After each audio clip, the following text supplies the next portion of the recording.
Let us prepare ourselves and put your hand over your eyes. I open my eyes to see the spiritual truth today. I open my eyes to see the spiritual truth today. Now over your ears, I open my ears to hear the spiritual truth today. I open my ears to hear the spiritual truth today. And now over your heart, and extend out your arms. I open my heart to receive the spiritual truth today. I open my heart to receive the spiritual truth today. The spiritual truth that I'm working with today is that your emotions, my emotions, our emotions are a gift from God to help us course correct so that we can get back to that connection with Spirit that is within us. It's a tremendous gift from God. But in order to use that gift in a way that's helpful to us, in a purposeful way, we have to embrace our emotions. There's a term out we're using more and more now, climate change deniers. You know that term? Well, we also have emotion deniers. And some of us are emotion deniers. I suspect all of us are emotion deniers at some point or another in our lives. We can wander around all we want and say, I'm not an angry person. I'm never angry. I don't get angry. I'm not angry. Until somebody says something, either consciously or unconsciously, a remark or a movement that just ticks us off. And we're off to the races. It comes screaming out in our life. We can say all we want, that he made me angry. I'm not an angry person. He made me angry. Or they made me angry. But here's the thing.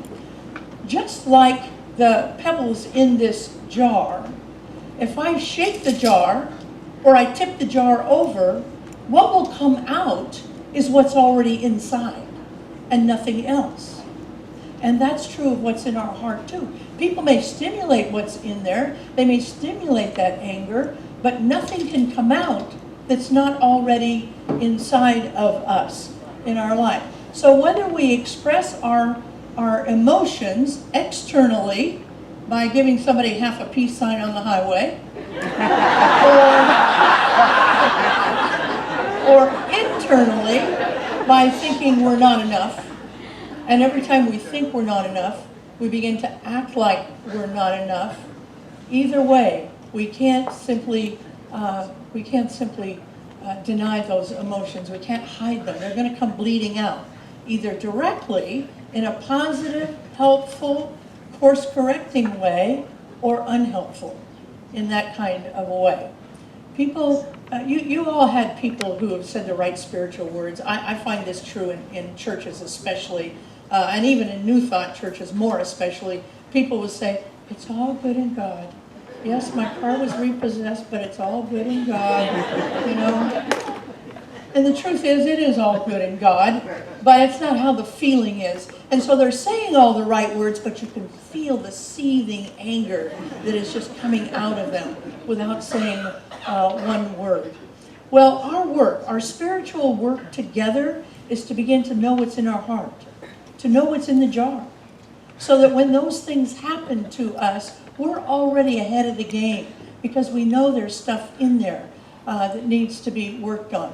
Well, today I'm wrapping up a little two-part series called You Are Not the Boss of Me, and it's subtitled How to Say No to Emotions That Are Trying to Gain Control Over Our Lives. And today I'm going to be borrowing from the work of a Christian named Andy Stanley and a great New Thought writer named Brene Brown. But the nutshell answer to the question, how do I tell my emotions that they can't boss me around anymore? How do I say no to them before they compete with control? The nutshell version, in case you have to leave early, is this. You have to know what's in your heart. You have to know what's in your heart. And so that when it's stimulated by some conscious or unconscious remark, you begin to be aware of the connection. And it's not only just knowing what's in our heart, but it's also committing to taking 100% responsibility for our lives. 100% responsibility for our lives. Doesn't mean that conditions aren't out there that aren't optimum for us, but how we deal with those conditions, we have to take 100% responsibility. So today I'm going to look at 3 emotions that I think are common to most of us. I actually have 2 out of 3. I probably have the third one on occasion. But it's not like we all have these emotions in our heart that are just waiting to be stimulated. But my guess is we all have all of them some of the time, depending on where our life is in our life. So today I'm going to talk about envy, anger, and perfectionism in our life. Anger is that emotion we feel when we think we would be more liked, more approved of, or have a deeper connection with other people if we had what they had or had what they were achieving in this life. Now here's the kind of crazy thing. In this theology, in Science of Mind, in this church, we actually want you to want to have what other people have. We even call it something. We call it the Law of Mental Equivalence. Because unless you have a mental equivalent of something, you can't set about setting an intention for it. So if you don't know something exists, you can't actually be envious of it. Well, we want you to be, and that's a good kind of envy for us to have the law of mental equivalence. See something somebody has, and we want that. And so it gives us a motivating effect. For instance, I played golf a couple of weeks ago, maybe a month and a half ago, with somebody who had a 3-wood, and I wanted a 3-wood. I had a 3-wood. I couldn't hit the 3-wood, and I wanted a 3-wood. And so she was hitting it so beautifully, and I thought, hell, I have to be able to do that. So I asked her if I could borrow it for a couple of shots, and she was gracious. She said, sure, you can borrow it. I hit it beautifully. It was just great. Then I went to the store and saw how much it cost. I had tremendous envy on this, but it was a motivating kind of envy. It was a good envy. I was able to save up the money, go back to the golf shop, and buy my new 3-wood, which, by the way, I'm hitting very, very well. What I did not do is I didn't start hating on the woman who already had it. See, I only allowed it to not boss me around, but to be a motivator for me. Now, I have undoubtedly experienced things that I am envious of that is not the good kind of motivation. That kind of motivation that leaves you kind of feeling angry and not happy with other people and kind of sick to your heart that you're not good enough and all that kind of stuff, especially around stuff that you don't feel like somebody else is getting a better life because you don't have it and you're not going to be able to get it. I have a condition with my legs that create a very ugly leg. And I'm not just saying that in terms of it's not a vogue leg, it's a very, very ugly leg. But you know, when you play as much golf as I do in 90 and 100 degree heat, you gotta wear shorts. I mean, you just have to tell the world, look, I'm sorry to have to unveil these to you, but you got to see them. But here's the thing. I look at people who have great legs, my age, great legs, and I'm mad at them. I don't like them. That's the wrong kind of envy to have. That's the kind of envy that not only leaves you with that sick feeling of envy, but now you have the feeling of shame that's also in your heart as well. And when we have that, it diminishes our ability to show the love that we are, to be the love that we are. Solomon, who's the wisest man in the world, said this: envy rots your bones. Envy rots your bones.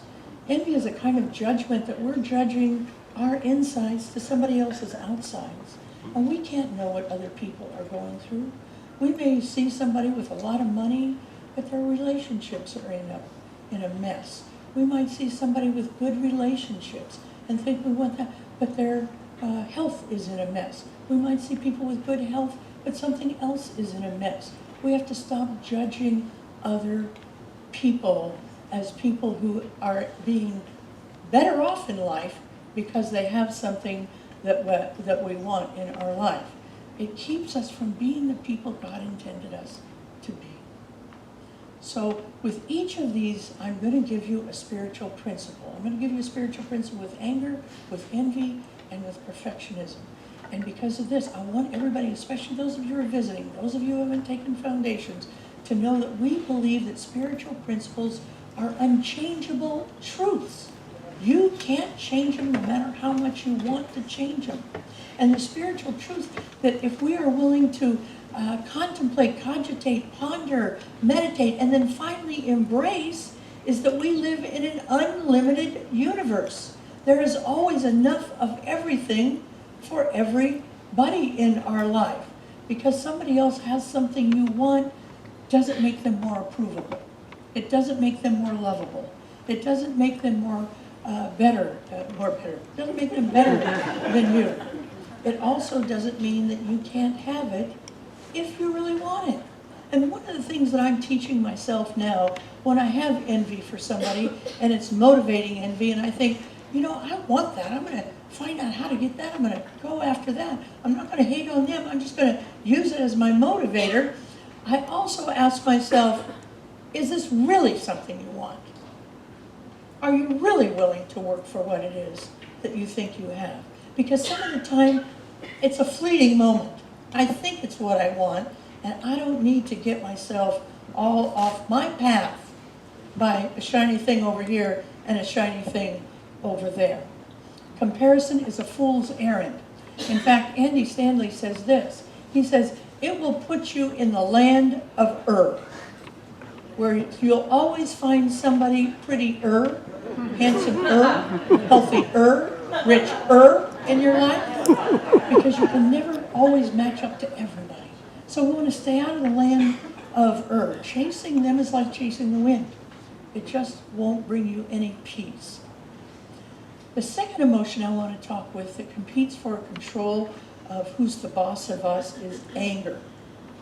And like envy, there's a good anger and there's a not helpful anger, a bad anger in our life. The good anger is what Andy Stanley calls Crusader Anger.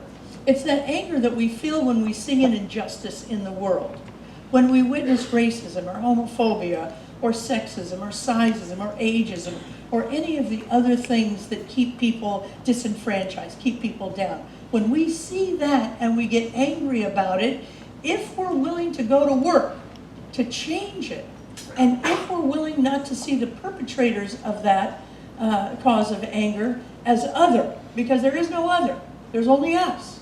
And if we're willing to not see them as other, if we're willing to extend love, firm love, this is not acceptable to me. Racism is not acceptable to me. And I'm going to love you right on out of it in this life. Then we can begin to work on, and that's a good anger, a good working anger. And some incredibly wonderful results have happened because of Crusader Anger. We have child labor laws now. Civil rights is not where we want it to be, but it's moved along a lot. Women have the vote now because of Crusader Anger. There are a lot of people out there who are doing this Crusader Anger, and there are a whole bunch of people right in this room who are doing Crusader Anger. They're not making other people bad, they're making them wrong, and that's okay in this life. Now the thing about Crusader Anger is that when you have Crusader Anger, you are concerned about somebody else. Maybe in addition to yourself, maybe you're concerned about a whole tribe of people that you're a member of, or maybe you're concerned about people of a different tribe who are disenfranchised that you're not a member of.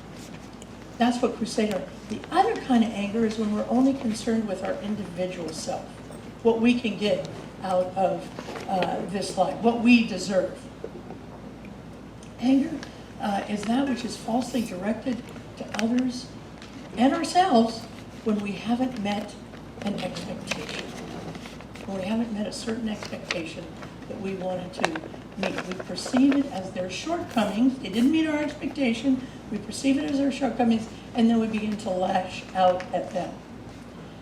If you don't remember anything else I say this morning, remember this. Hurting people hurt other people. Hurting people hurt other people. And if we can begin to, and when that happens to them or to us, then our anger becomes the boss of us.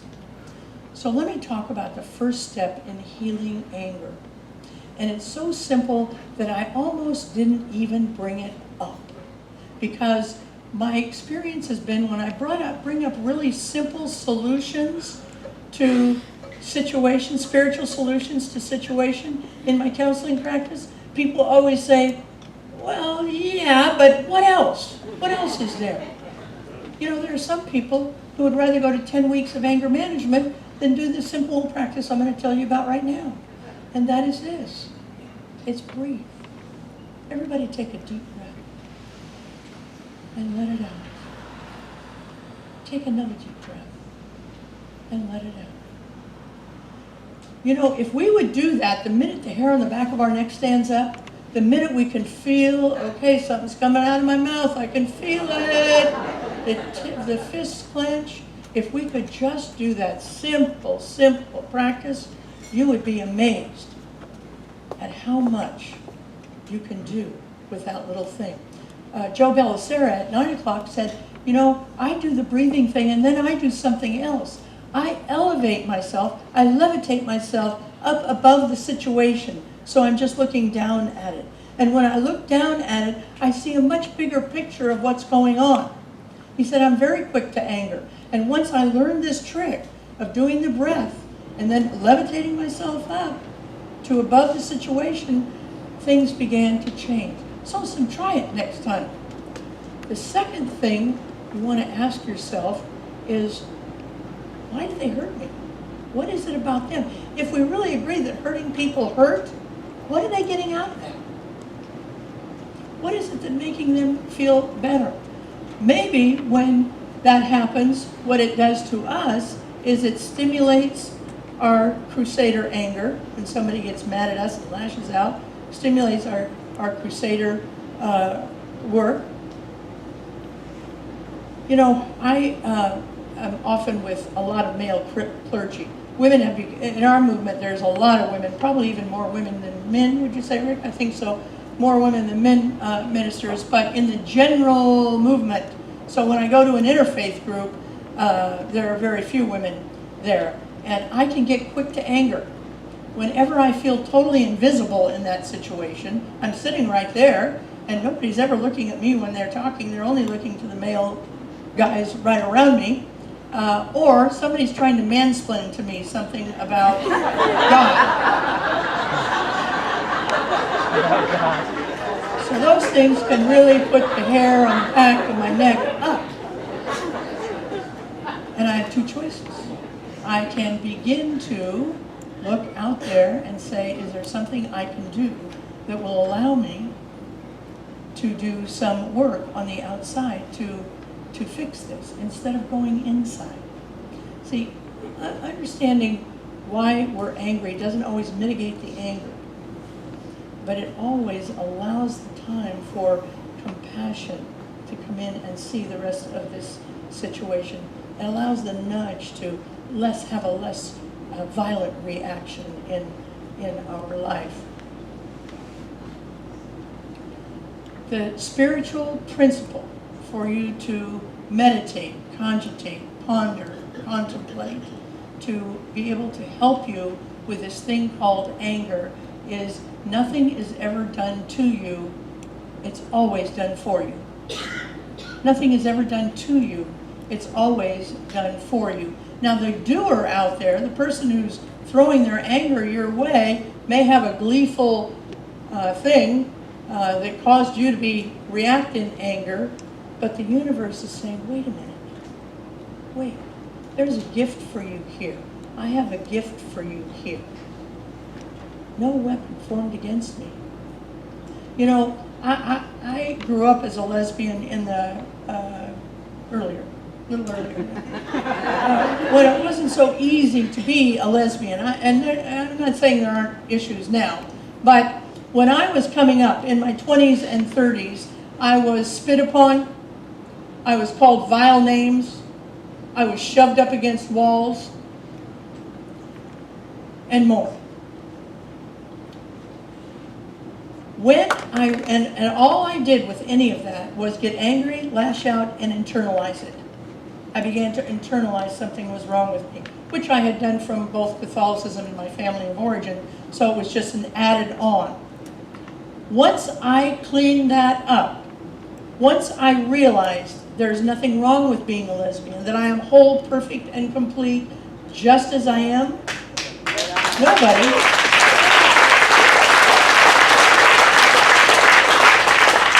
nobody ever said anything to me once, ever again. Nobody spit on me, nobody did anything. Because I wasn't putting that out. I wasn't energetically putting that out. Once we heal it up inside, then people can be as angry as we want, and we don't have to be angry back. It's an amazing thing. The last emotion I want to talk about is perfectionism, that is the boss of many of us. I am grateful that all of the character defects that I picked up in the world, in my life, perfectionism isn't really one of them.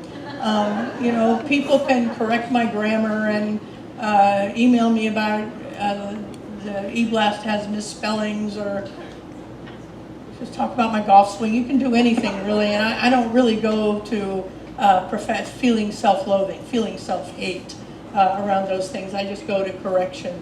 But before you put me on a pedestal, there are many things I can feel self-hate about. That's not one of them, is what I'm saying.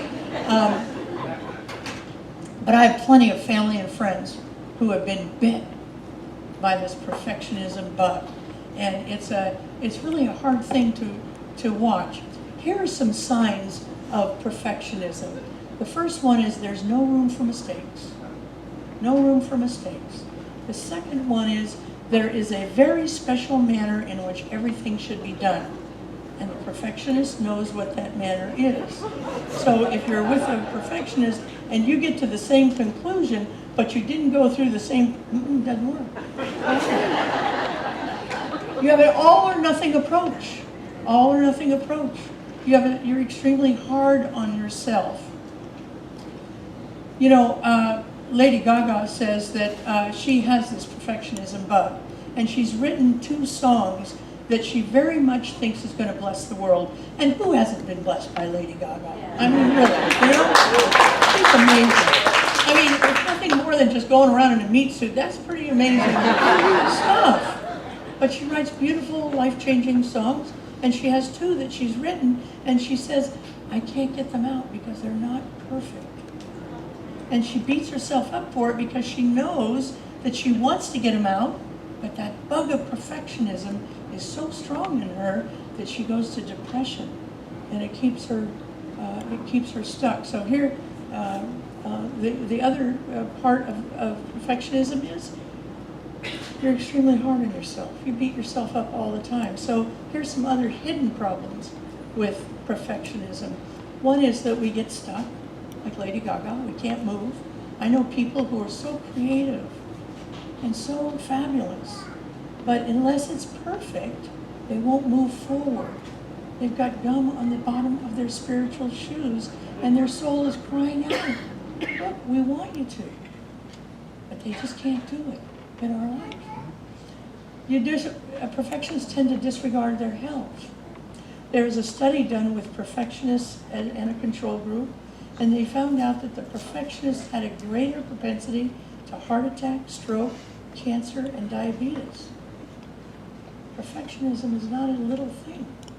It's not only the boss of our mental state, it's not only the boss of our activity, but it's the boss of our very health in our life.